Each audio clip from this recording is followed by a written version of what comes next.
Hey everybody.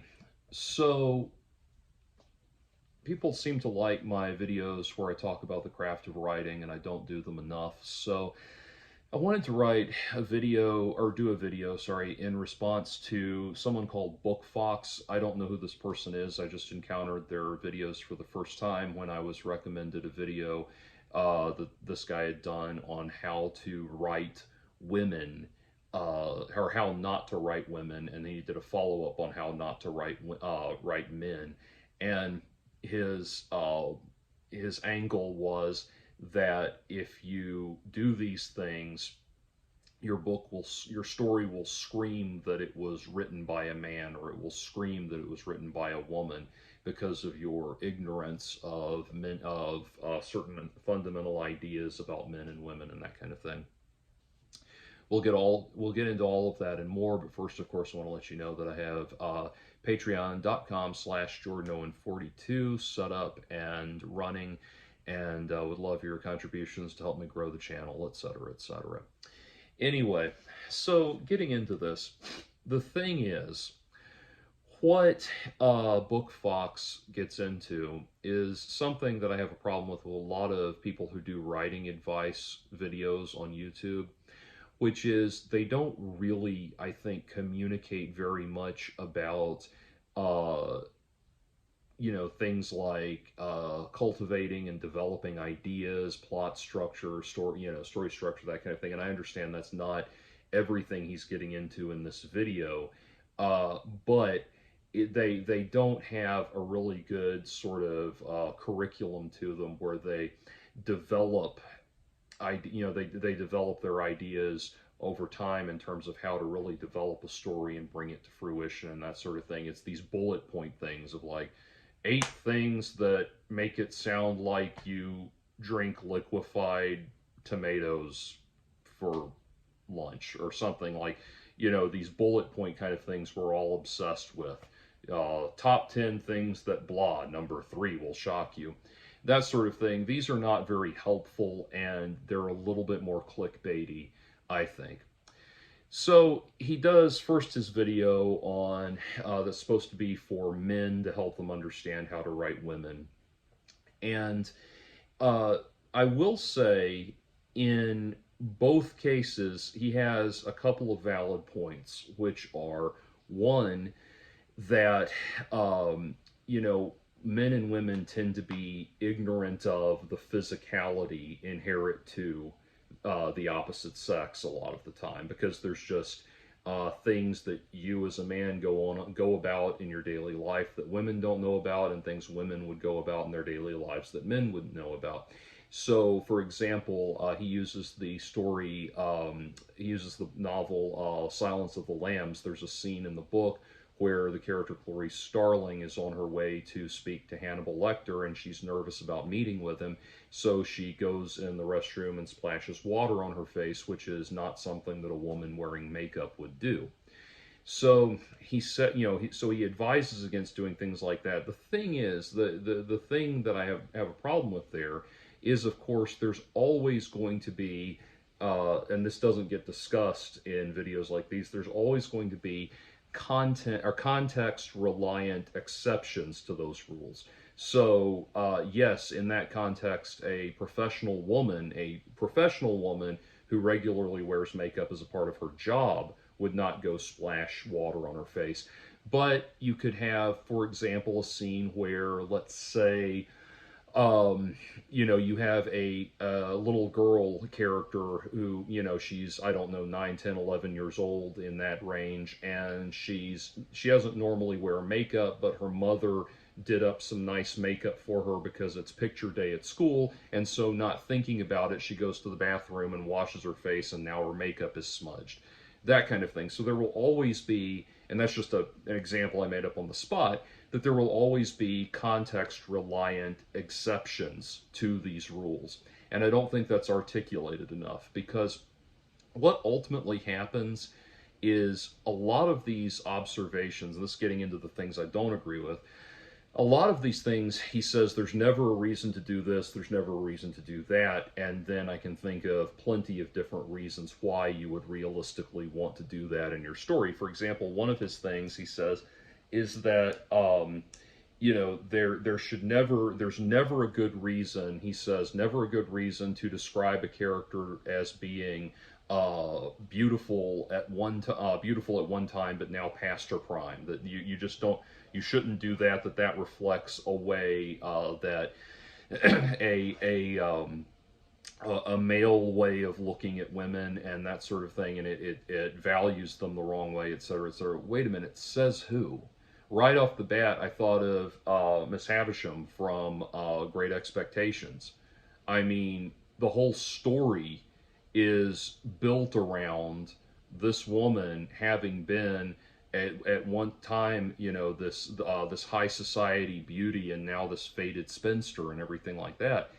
And more recently, the movie The Substance, by starring Demi Moore, is very much about the drastic measures that an actress who's past her prime, quote unquote, well past her prime, takes to remain relevant in the cutthroat, youth obsessed world of Hollywood. So yeah, there's all kinds of reasons that you might have things like that you might explore it. I think what he doesn't clarify well is that you don't want to use these things as throwaway lines. Or do you? Because if a woman is described that way, if that is described as a significant part of being her, or if that is at all described as being a significant part of her personality or a significant way of describing her, what we're also describing is something that's going to inherently weigh on her. If you describe her that way, we as the reader will assume this is not a woman that has aged gracefully. This is not a woman who has accepted her waning looks with a sense of maturity, a sense of personal growth, and that sort of thing. We will start to make certain assumptions about her. So yes, it is useful as a tool to describe women these ways, because as we describe all of these descriptions, will carry with them implicit understandings of who the character is. We, as the reader, are assuming that the author is telling us these things to elucidate things about who the character is. So, when you write from a perspective of checking off these boxes equals good, you really do yourself a disservice. And the thing is, this is where he gets into, he gets into the several things that are trotted out as examples of things that will make your story better, and like things you can incorporate algorithmically into your writing that will somehow default you into or generate better female characters and that sort of thing. So the first thing he brings up is the capable woman test, and he mentions this character from the movies of The Hobbit, which I have only seen one of them, and it was a while ago, and this was a character that was written for the movies, and ultimately is a character that was written for the movies and ultimately serves no purpose other than to have a token female doing this role, as he acknowledges. He says she was written for the movie. But anyway, a capable woman, a woman who is competent in her field. This is one of the test questions you're supposed to ask yourself. Okay, then does your female character, have an independent story arc from the male protagonists? Okay, next question. Okay, there we go. All right, and then and then he talks about the Bechdel test. That this is the next thing, and if you don't know what the Bechdel test is, the Bechdel test is it's based on a comic strip by Alison Bechdel, who has a character state that she will only go see a movie if the movie has two female characters who have names and have a conversation about something other than a man. And so the thing is, this test supposedly is just such a simple thing that will go so far, go such a long way to get you proper, well written, well rounded, well represented women in your stories and that sort of thing. Okay, so everything I just discussed: the independent female character story arc, the capable woman character, and the Bechdel test. All three of those elements are completely represented in the novels, the Gore novels by John Norman. And regular viewers to my channel will know I talk about these novels a lot when I need examples of bad writing, and certainly examples of misogynistic writing, because it's some of the most brazenly, willfully misogynistic writing you can imagine. So basically, if you don't know the Gore novels, well, first of all, I encourage you to stay that way. But second of all, the premise of the Gore novels is that there is another Earth circling around the sun, the counter-Earth. It's exactly in the opposite position of Earth's orbit, which is why we've never noticed it. And the counter-Earth, called Gore, is populated by these mysterious creatures called priest kings that have been monitoring Earth and have noticed that if intervention is not taken, the human race will wipe itself out, with the nuclear bomb being the most galvanizing example of their need to intervene. So what they've been doing is teleporting or transporting all of the most brutal, savage, warlike men, and conversely, all of the most desirable supplicating women. They've been transporting them off of Earth to Gore, where they can fight out for, they can fight it out in this kind of social Darwinist world until they have finally eliminated each other to the point of having kind of Ubermensch status among the ones that are left. Now, that might seem like an interesting and compelling setup for a good science fiction space opera, and as interesting as the idea is, all it ultimately amounts to in the books is this ongoing, nauseating, nonstop barrage of one scene after another of the author John Norman writing about this world where slavery, especially the slavery of women, is legal, not only legal, but encouraged. And he writes about male characters who regularly beat, rape, terrorize, enslave, and otherwise mistreat women to the point that those women break down, give in, and become their passion slaves, their love slaves for life, because they've had the shit kicked out of them and been raped and gang raped and beaten until the point that they just can't even think straight anymore, and they break and collapse and submit themselves to the men. That's what he ultimately does with this world he's set up, is just tell this one very, very nauseating and very, very asinine story premise over and over and over again through different variations and that sort of thing. And to be very clear, what I'm describing, those men that I described, the rapists, the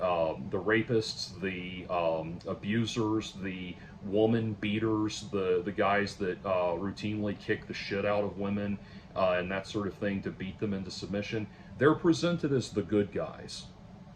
They are presented as the good guys, not in spite of the fact that they do that, but because they do that.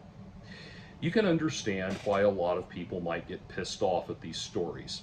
There's a lot of people who don't get pissed off at these stories, and most of them voted for Donald Trump.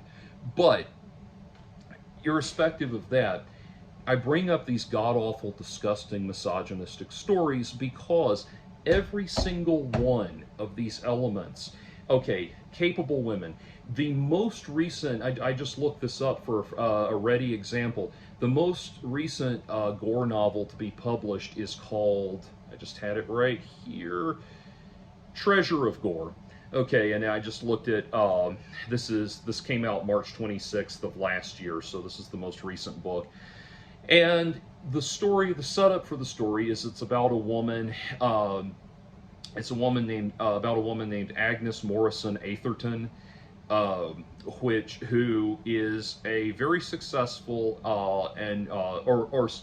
she works at an observatory, and she is described as a brilliant, troubled, sensitive, lovely young woman specializing in radar imaging. Yes, so a capable woman who is capable in her field. And of course what happens is she's transported to Gore, where she becomes a slave girl, and I can tell you already the way this is going to end up is that she's going to end up loving the fact that she's either she's going to end up loving the fact that she's a slave girl and just completely submit to whatever man has beat the living shit out of her throughout the course of the story. And I don't mean light pats on the bottom. I do mean bruises and black eyes and blood and broken bones and every, the real shit. Um, and so anyway, that's how it's going to end up. That's how these stories always end up. Or she might, in the 11th hour of the story, she might escape or run off or have some kind of falling out with the character to set up the plot, the subjective plot arc of that story for the next book. But it will ultimately only turn out this way, as it turns out for all the female characters in these books, except for the quote-unquote free women that are described as being, miserable, repressed spinsters and that kind of thing. Anyway, so, but yes, and he does this all the time. He loves setting up these female characters in his stories that on Earth they're successful career women that are capable in their field and everything, and then they get taken to Gore and get the shit kicked out of them and decide they like getting gang raped over and over again. I mean, seriously, if you want to know how vile the Gore novels are, there's a character in the novels, one of the main characters named Marlanus, and he's someone that's presented as being on the side of good. Marlanus has a scene where he has a slave girl be gang raped by 100 men for the entertainment of some dinner guests. Then, of course, later in one of the other novels, when he finds out his daughter Talena was a victim of rape, he disowns her because now she's spoiled. Now she's nothing more than a spoiled harlot, and he only valued her for her virginity. And yes, this is a good guy, and not good in spite of all of those things, but good because of it.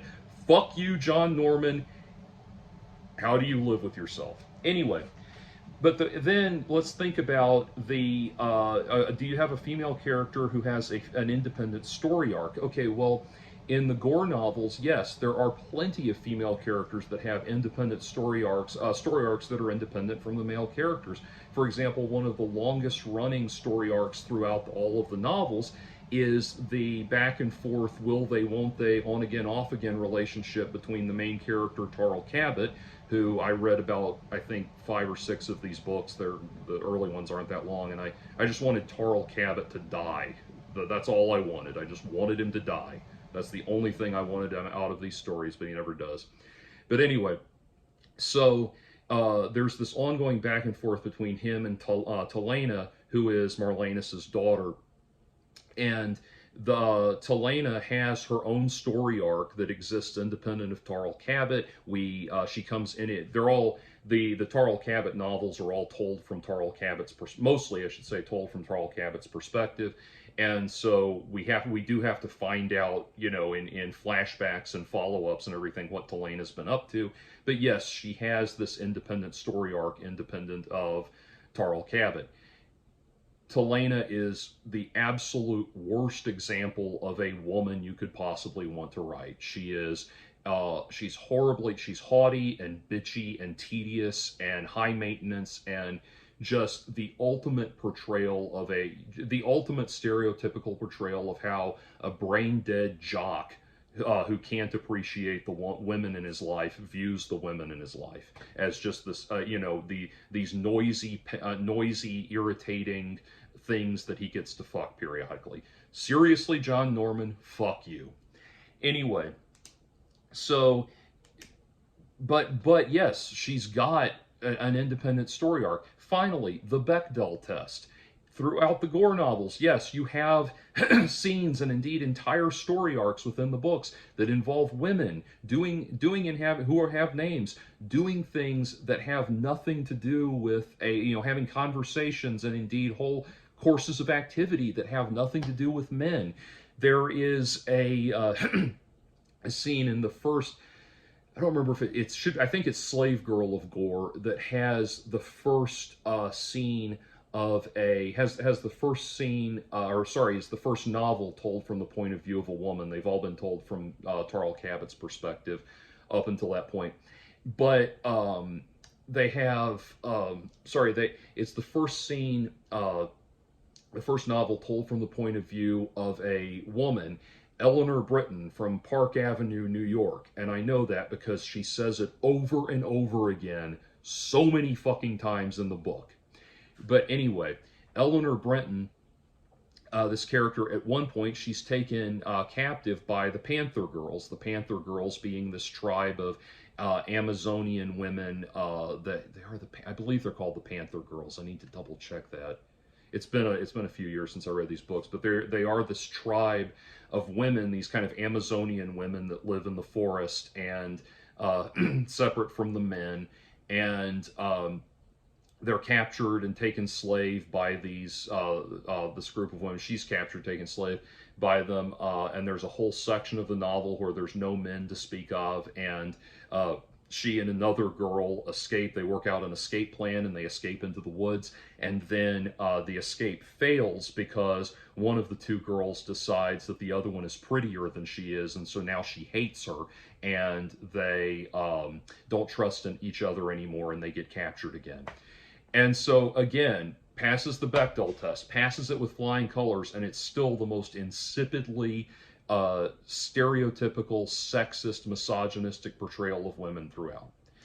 And that's why when it comes to talking about writing women, the Gore novels, in terms of what not to do, the Gore novels prove that there's no algorithm that generates a good female character.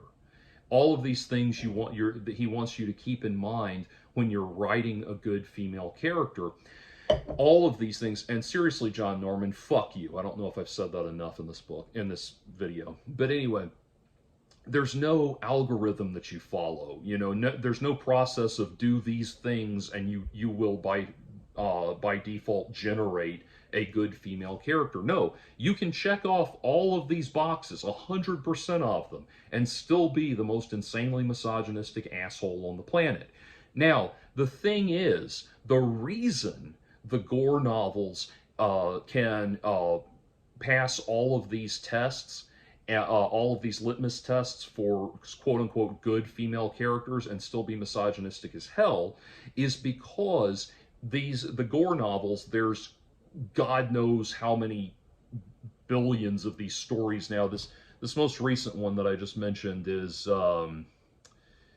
which it doesn't say which installment it is, but there's like 30 or 40 of these, seriously. And so the thing is, though, because you have this ongoing soap opera playing out involving this recurring cast of characters, he's simply had enough time coming up with new things and new interactions for these characters to do that he has by default, just by sheer constantly writing and evolving this world, has created an environment where he has characters that fulfill all of these goals. If you take a cast of characters, let's say you have a cast of characters that's just 3 women and 3 men, and you take that cast and you write about just those characters long enough, they will eventually, the female characters, just on sheer law of averages, are eventually going to have a conversation that passes the Bechdel test. So that's the reason why. It's not because he's setting out to write good female characters that he's able to pass all of these requirements. Obviously, he just writes a lot. Anyway, so and then of course, the next thing was, do the female characters make decisions that affect the plot? The Gore novels, again, the same thing. Yes, there are female characters who make decisions that affect the plot throughout all of the Gore novels. They're still horrible depictions of women. He depicts women unilaterally as enjoying being raped and beaten and thrashed limb from limb. Over and over again. It's sickening. It makes me. Every Gore novel I've read has made me want to puke. Eventually, I only read that many of them because people kept coming to me and saying, "Oh, but don't formulate your opinions. Don't make your final judgment until you've read this one and this one and this." And finally, after about 5 of them, I was like, no, I'm done. Uh, but anyway, well, side note, I'm sorry I'm derivating here. I will give credit where credit's due. A lot of people will say just Tarnsman of Gore, the first book, is not so bad. I'll give it that, but because he does the misogyny and the woman beating and everything doesn't really start ramping up until the second and third book, and by about the eighth book, which is Hunters of Gore, is the first one I read. That's pretty much all he's doing. But anyway, yeah, the first one's not bad. It's tolerable. But that said, if you know anything about science fiction, you'll find out very quickly. You'll realize very quickly that the whole premise is basically aped from John Carter of Mars. So just go read John Carter of Mars and be done with it. Anyway, so that's my point. These things, these ideas of algorithmic writing don't generate good female characters. Also, he falls into the ongoing modern day kind of presentism interpretation of media analysis. And what I'm talking about is, for example, he criticizes the Tintin novels. He says women are virtually non-existent in the Tintin novels, or in the Tintin books, they're comics. Well, I happen to be a pretty avid Tintin reader, and I had a handful of Tintin comics right here. I pulled out just this one, the 7 Crystal Balls, at random, opened it up, and in the first 18 pages, I counted 21 women.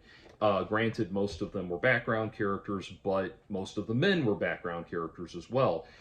There were, however, women who had speaking parts and did affect the plot in different ways. And then I stopped counting at that point, but I did go back to just page 49, randomly opened to page 49, and counted 7 women on one page, all of whom were nurses. But here's the thing. When he does that, he seems to be forgetting that the Tintin stories were written between about 1930 and 1970, and they all take place roughly in the world that they are set in. But this story was written published in 1948, almost 80 years ago. And let's stop for a minute and think about something. Tintin, if you know the Tintin stories, that Tintin is almost basically like Indiana Jones for kids, if you will. Well, who does Tintin interact with in his stories? Let's see, military leaders and politicians and mafia bosses and college professors, and the kind of people that in a story set 80 or more years ago realistically would most likely be roles occupied entirely by men. And that's the thing. He fails to take into account the reality of the world in which they occupy. The world they occupy. For example, though on that page 49 with all of the nurses, yes, during that time period, basically all nurses were women. The idea of a man being a nurse would have been virtually unheard of, if not completely unheard of. Now, you do have, for example, one of the women that comes into the plot in an affecting or relevant way is a woman who's a magician's assistant. Okay, another woman is a singer, a diva. Okay, so now we're talking about things that realistically, these roles these women would have realistically had during this time period. And that's the thing, when you start doing these kind of political correctness validating insert characters during a time period where it's totally unrealistic that a woman would have one of those positions, or have the position that you're putting her into.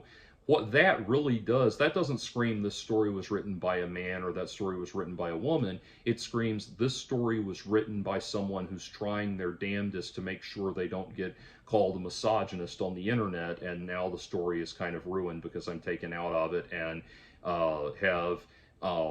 I'm just reading and know that I'm just reading something that was written to appease the most loathsome and tedious people on the internet. So anyway, moving on. then he talks about, for example, he talks about reducing, you should never reduce women to descriptions of body parts. And furthermore, he says you should never focus on the body parts of a woman that a man would notice. Okay, wait a minute. Why not? If you are, for example, if you're writing a character, a male character, that notices a woman he finds attractive, would it not make sense to notice the physical traits that he likes in her first if he's not interacted with her yet? I mean, you know, you could say, for example, the Wind-Up Bird Chronicle by Haruki Murakami.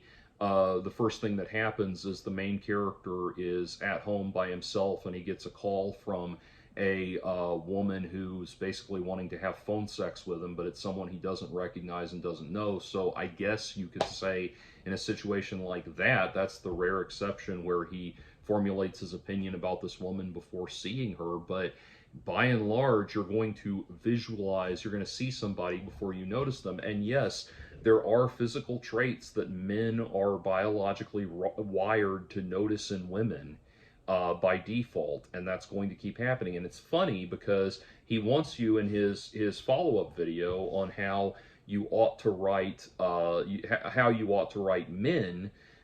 He emphasizes that you need to think about how men see the world and how men interpret things and how men are going to interact with the world in ways that are different from women. But apparently that doesn't, the thing that then goes out the window is any realistic depiction of how men visually interpret or evaluate female beauty. So yes, things like breasts and butts and that sort of thing are going to matter. The curvier parts of the physique are going to matter when you're talking about a man taking in a woman's physical beauty.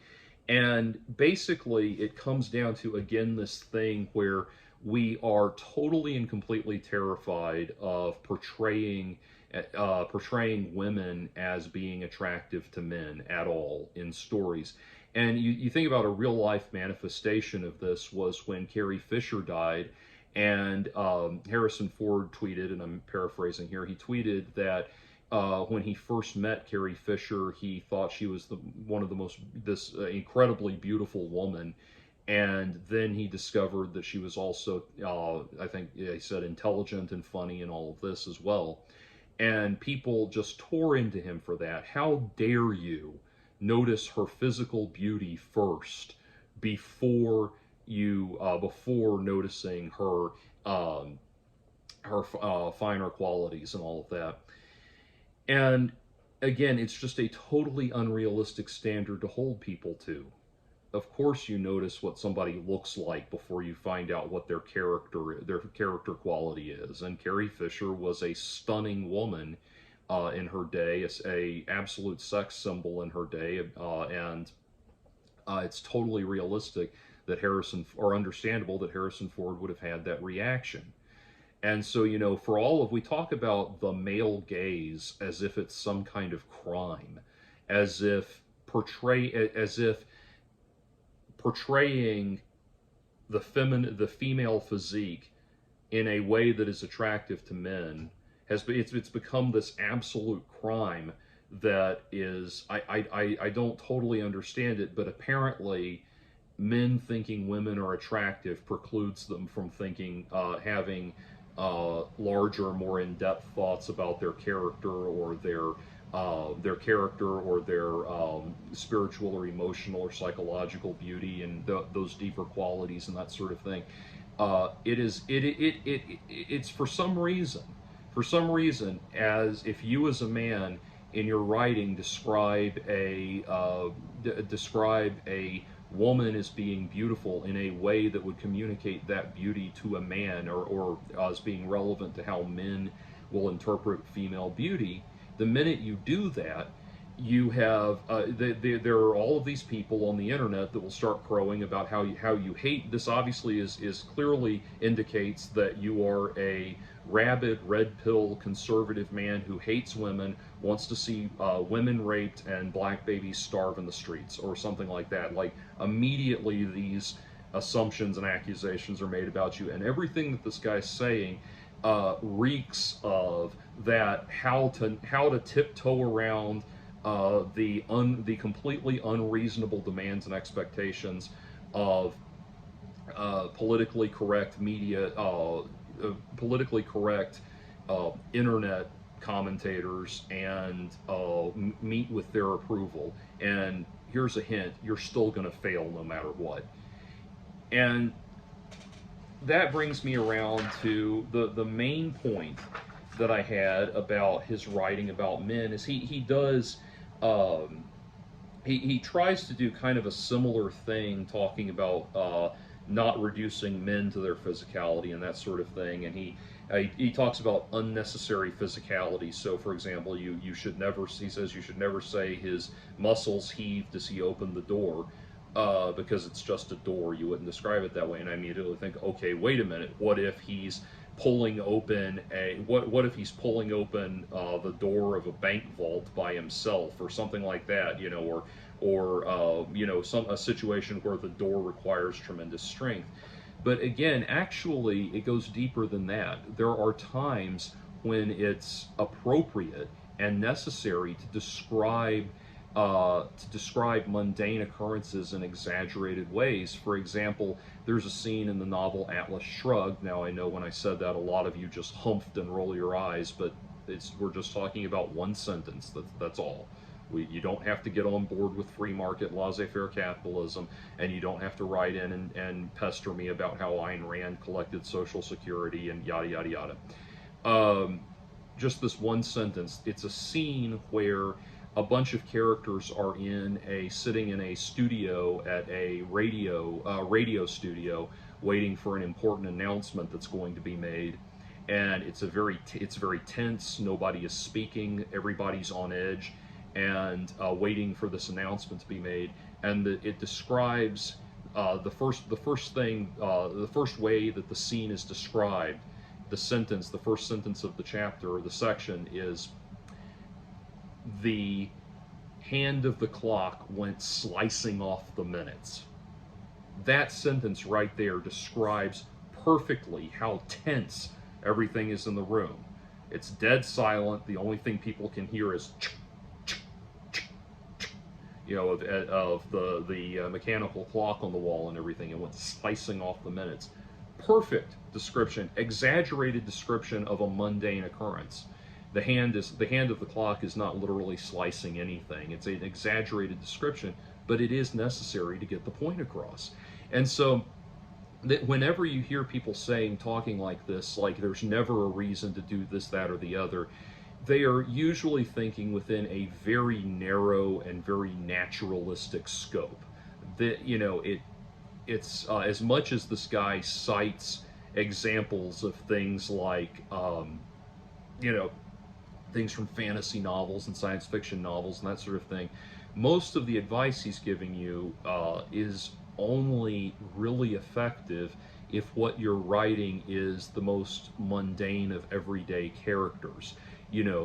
Things like that, avoiding the exaggerated physicality and that sort of thing might be helpful if you are writing something that is like a Kevin Smith movie, an early Kevin Smith movie like Clerks or Chasing Amy, where it's or Mallrats for that matter, where the most of the thing is just dialogue driven. You don't need a lot of heavy physicality at that point, that kind of thing. But outside of that scope, yes, people are going to do wild, over-the-top, boisterous things that need to be described that way, and they need to be described that way, male or female. But what really I didn't like, what really was just an absolute, I found as being deeply hypocritical, was how he's describing, he sets up, the same thing for men that he sets up for women, that, don't make them assemblages of good traits that you would desire in a partner and that kind of thing. Don't make them, unrealistic formula hunks, basically all that. And then he says this: if you're writing romance, you probably want to commit some of the mistakes I'm mentioning in this video, because you're not trying to deliver a real human being to the reader. You're trying to deliver a fantasy. And first of all, I love the double standard in that. I say love sarcastically. I love the double standard in that. If you're writing female characters, how dare you write a one-dimensional wish fulfillment character for a male fantasy? How dare you? Such a character instantly reveals your maleness and your status as an ignorant male, one who is devoid of capacity to understand the vast intricacies of womanhood. Clearly, you were jerking off into your Andrew Tate bobblehead the whole time you were idiotically writing this novel with the knuckles of your free hand that you were banging out on your word processor. You're clearly just a bullheaded macho brute that has no concept of women and never would if one of them walked up and extracted his prostate with a corkscrew. But if you're writing women's fantasy, yeah, it's okay. You have to do it sometime. Yeah. And that just really irks me. Look, here's the thing. He understands the necessity of those one-dimensional wish fulfillment characters when it's contingent on a genre that is read by and large entirely by women. There are no accusations of misogyny to be found, so suddenly it makes sense. But it also reveals the fundamental misunderstanding about what he's saying here, whether he means to say this or not. And here's the thing. He said, you're not trying to deliver a real human to the reader, you're trying to deliver a fantasy. Guess what is also a fantasy? Every single work of fiction that has ever been written. You are inviting the reader to envision a scene in their mind's eye that has not occurred in reality. You are inviting them to fantasize. And this is important because he's lost sight of something very, very important to storytelling. Yes, we've heard a lot about how not to piss off the people who read and evaluate every story they like with a checklist. But he's not, and this is what I'm talking about, that these lists of things don't really get at the meat and the heart of what you're doing as a storyteller. When you are a storyteller, you are delivering a fantasy. And all of these characters, 100% of the characters you write about are not realistic. They are fictional. And they exist within the confines of the story only for the purpose of the story you're trying to tell.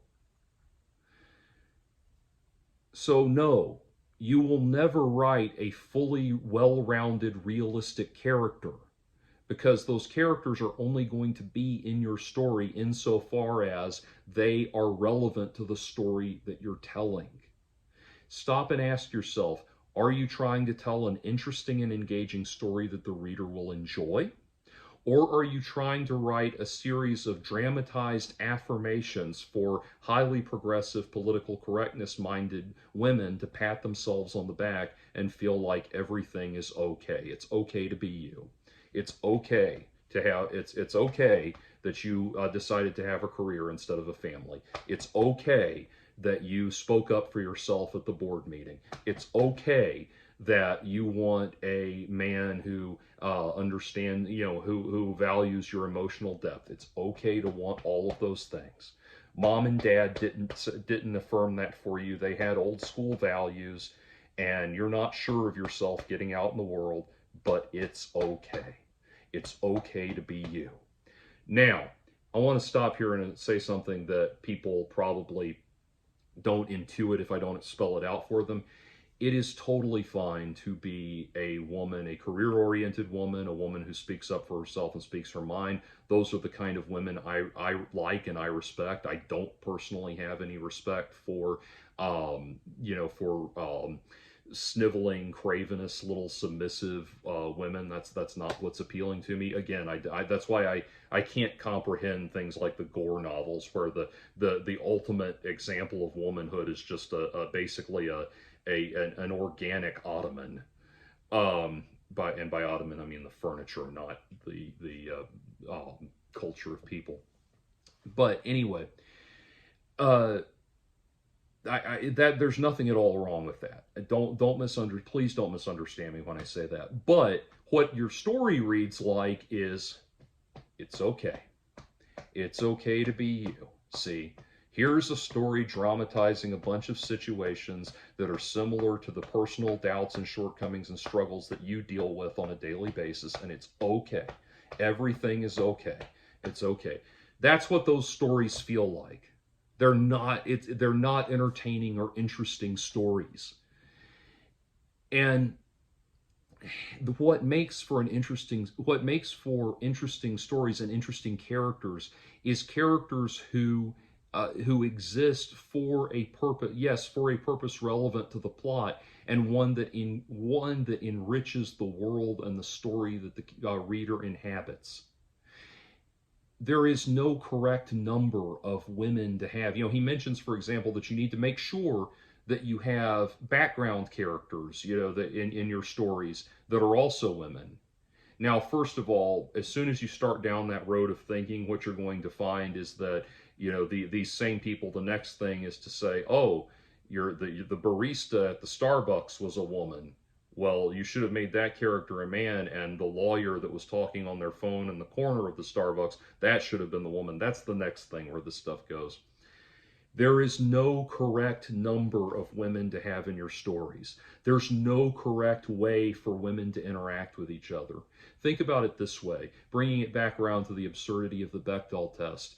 There is a beautiful movie, a heartbreaking movie called The Changeling, directed by Clint Eastwood and starring Angelina Jolie. And it's about a true story about a woman who in, I believe, the 1920s, all the way back that far, but a woman whose husband is away. I forget the backstory. Her husband's out of the picture, and she's raising her son on her own. And the son is kidnapped, and the local police bring the wrong son home to her. And this was a true story. This happened. The local police bring home the wrong son, and she tries to say, no, wait, this isn't my son. This isn't my kid. And the response is, oh, well, you're just saying that because you don't want to be a good mother. You enjoyed not having a son around, blah, blah, blah, blah, blah. And of course, it eventually comes out that the kid was not, the kid has been bribed by the police, who are facing mounting pressure to bring this woman's child home.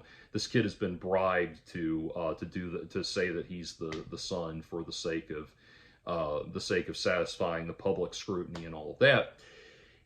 Anyway, it is a deeply moving portrayal of a woman who is facing real, dare I say, patriarchy, real misogynistic and sexist notions about womanhood, to such a degree that they actually think a woman might reach a point of hysteria where she didn't recognize her own child and that sort of thing, that they actually accuse her of just wanting to slut her way around town without the responsibility of a son.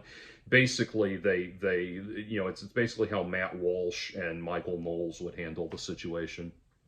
But anyway, that is a very powerful story about misogyny and sexism. It is a brutal and visceral story about a mother's love for her child. It's very hard to watch, and it will piss you off watching it, as it's supposed to. It fails the Bechdel test. It never passes she doesn't have a conversation about something other than a man with another woman who's a named character.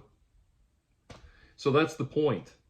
You can pass these things and still be a sexist, misogynistic piece of shit. You can fail these things and still write a beautifully insightful story about being a woman and the nature of womanhood and motherhood and all of these other things that are directly related to the nature of being a woman and all that. And that's the point. When you write a story, don't listen. Basically, anything that has any YouTube video that has a list of bullet points in the title, you probably shouldn't listen to. 8 things to never do or to always do in your stories, all of that. Don't just write your story. Just write that you have a beautiful, fascinating inner world that you occupy that is not encumbered by the demands of these brain cannibals on the internet. Just write your story. Don't worry if it's any kind of ism. Don't worry about racism, sexism, homophobia, whatever. Don't worry about all that. Don't worry about anything other than getting your story down on paper. And if it turns out that once your story is down on paper and you've got the thing in front of you, if it turns out that you want to try to make some corrections to it here and there, then do it. But by and large, if you don't have sexism or racism or any of these other things in your heart, if you don't have those things in your heart, then they're not going to manifest in your story. So don't worry about checking off all the boxes that will algorithmically guarantee that they don't show up in your stories. Just write. Just write. And, here's the thing. I think a lot of people are afraid that they're going to write something like Empress Teresa by Norman Baton.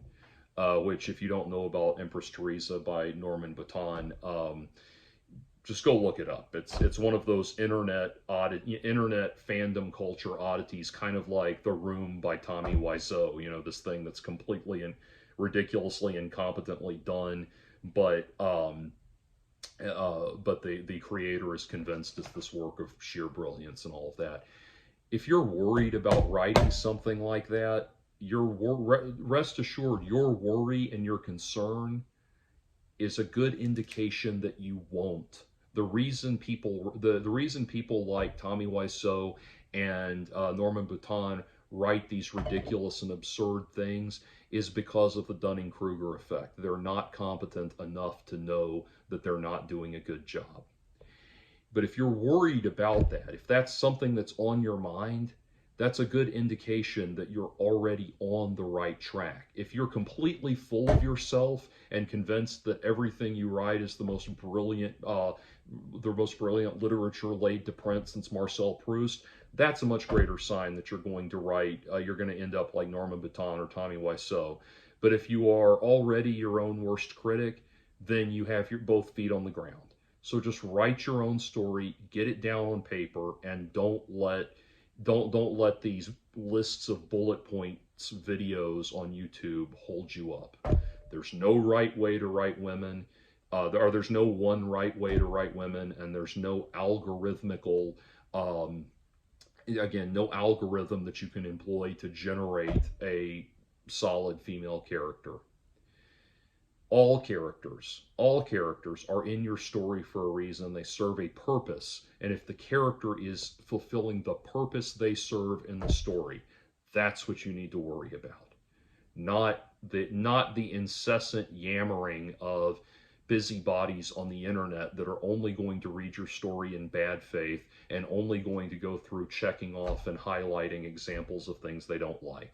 Those are the literary equivalent of church ladies. They don't deserve your time, and they don't deserve your recognition. Again, don't write for that. That's the fundamental thing I want you to take away from this.